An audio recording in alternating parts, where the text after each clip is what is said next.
नाम ऋषुश्री, पूरा नाम ऋषु रंजन सिन्हा, उम्र 39 साल। कबाड़ ठेकेदार के रूप में काम शुरू करने वाले ऋषुश्री को सचिवालय के लोग ऋषु बाबू के नाम से जानते थे। अधिकारियों के साथ उठने बैठने वाले लोगों के बीच ऋषु की छवि एक ऐसे जादूगर की थी जो बड़े बड़े अधिकारियों से काम निकलवा लेता था।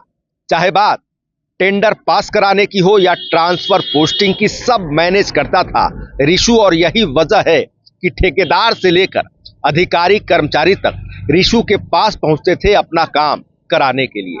अब देखिए, बीते बुधवार को इसी ऋषुश्री के पटना स्थित ठिकानों पर बिहार पुलिस की स्पेशल विजिलेंस यूनिट यानी एसवीयू ने छापेमारी की। इस दौरान जेवरात और कैश मिले। आपको बता दें कि एसवीयू की टीम दस्तावेजों और इसके साथ साथ बैंकिंग लेन देन और इलेक्ट्रॉनिक उपकरणों के जांच में जुटी हुई है।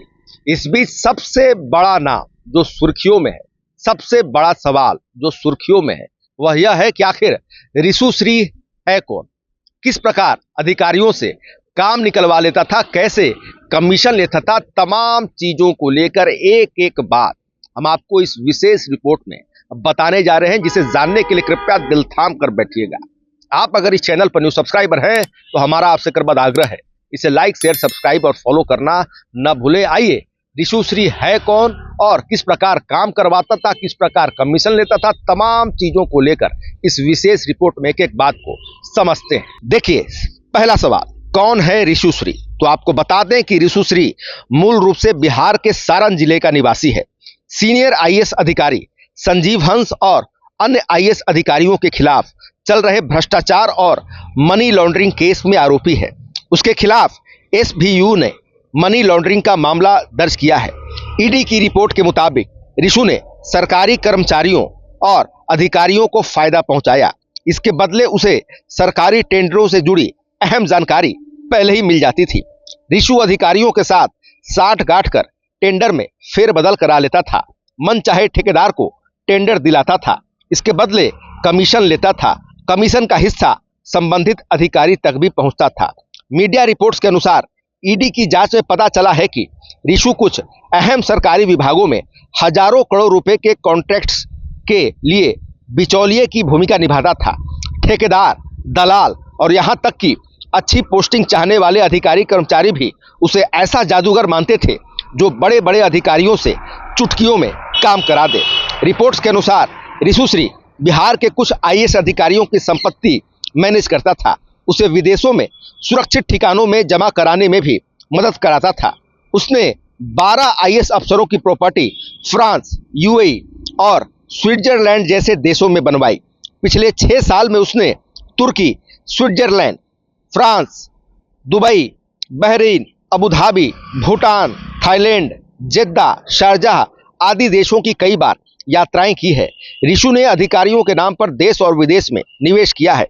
वह अधिकारियों को काम करने के बदले देश या विदेश जहां चाहे पैसे पहुंचाने या संपत्ति दिलाने का वादा कर लुभाता था। रिपोर्ट्स की माने तो ईडी के अधिकारियों ने पता किया कि बिहार की नौकरशाही व्यवस्था में ऋषु की बेहद मजबूत पकड़ थी।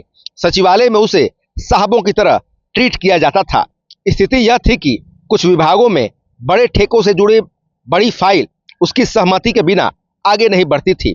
अब आइए बताते हैं आपको कि कबाड़ ठेकेदार से सबसे बड़ा दलाल कैसे बन गया ऋषु। देखिए, ऋषुश्री पहले कबाड़ ठेकेदार था।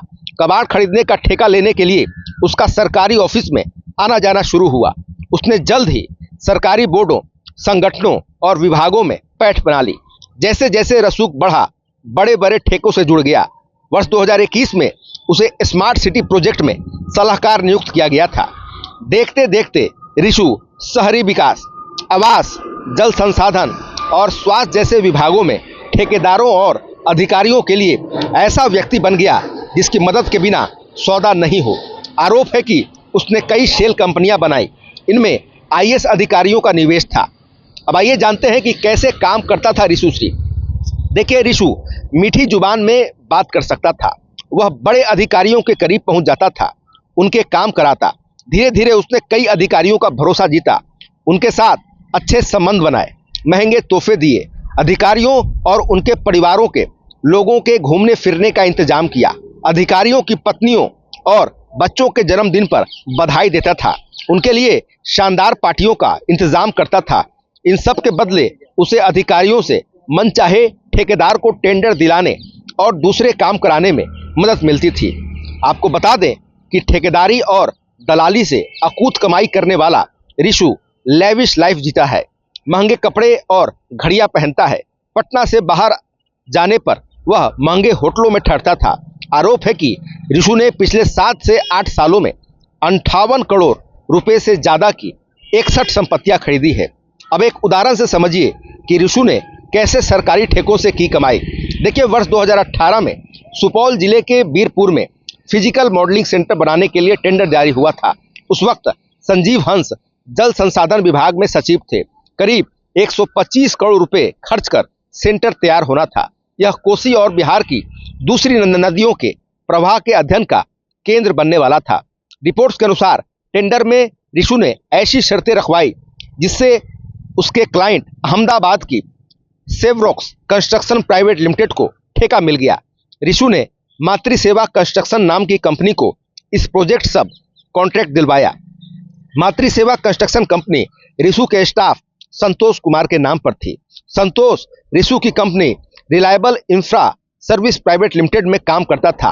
मातृसेवा कंस्ट्रक्शन को मिले सब कॉन्ट्रैक्ट के जरिए रिशु को फिजिकल मॉडलिंग सेंटर बनाने का ठेका दिलाने के बदले 8 से 10% कमीशन दिया गया। बाद में पता चला कि मातृसेवा कंपनी की तरफ से सचिव संजीव हंस को 67 लाख रुपए दिए गए। अब आइए जानते हैं कि रिशुश्री के ठिकानों पर कब कब हुई छापेमारी। देखिए, 13 जून 2025 ईडी ने देश भर में रिशुश्री के 9 ठिकानों पर दबिश दी। पटना, मुजफ्फरपुर, पानीपत और सूरत के ठिकानों पर एक साथ कार्रवाई हुई। पटना में गोला रोड स्थित सामान्य प्रशासन विभाग के अंडर सेक्रेटरी विनोद कुमार सिंह के आवास पर भी दिन भर छापेमारी चली। विनोद कुमार सिंह रिशुश्री के इशारे पर सामान्य प्रशासन के माध्यम से छोटे कर्मचारियों का ट्रांसफर पोस्टिंग करवाने का काम देखते थे। ईडी को संदेह है कि रिशुश्री की ट्रांसफर पोस्टिंग सिंडिकेट में मजबूत पकड़ थी और वह कई जिलों में अपने नेटवर्क के जरिए अधिकारियों कर्मचारियों की पोस्टिंग तय करता था। तारीख 26 नवंबर 2025 प्रवर्तन निदेशालय ईडी ने रिशुश्री से जुड़े मनी लॉन्ड्रिंग मामले में अहमदाबाद, सूरत, गुड़गांव और नई दिल्ली में 9 ठिकानों पर छापेमारी की। करीब 33 लाख नकद, कई डिजिटल उपकरण और कई आपत्तिजनक दस्तावेज जब्त किए। तारीख 27 मई 2026 एसबीयू ने पटना के मीठापुर स्थित रिशुश्री के ठिकाने कांताराम सखी एन्क्लेव में छापेमारी की। जेवरात और कैश मिले। तो आपने इस विशेष रिपोर्ट में देखा कि कबाड़ ठेकेदार के रूप में काम शुरू करने वाले रिशुश्री किस प्रकार सबसे बड़ा दलाल बन गया। हनक ऐसी कि बिना उसके मर्जी के ठेका नहीं मिलता था। और इसके साथ साथ रिशुश्री कौन है, किस प्रकार उसने अकूत संपत्ति बनाई, किस प्रकार कमीशन लेता था, तमाम चीजों को लेकर एक एक बात हमने आपको इस विशेष रिपोर्ट में बताई है। और फिलहाल खबरों में इतना ही। बने रहिए दिलचस्प बड़ी खबरों के लिए दंडक के साथ। आपको हमारा वीडियो पसंद आया हो तो लाइक, शेयर, कमेंट जरूर कीजिएगा। आपने अभी तक इस चैनल को सब्सक्राइब फॉलो नहीं किया है, कृपया तुरंत कर लें। धन्यवाद।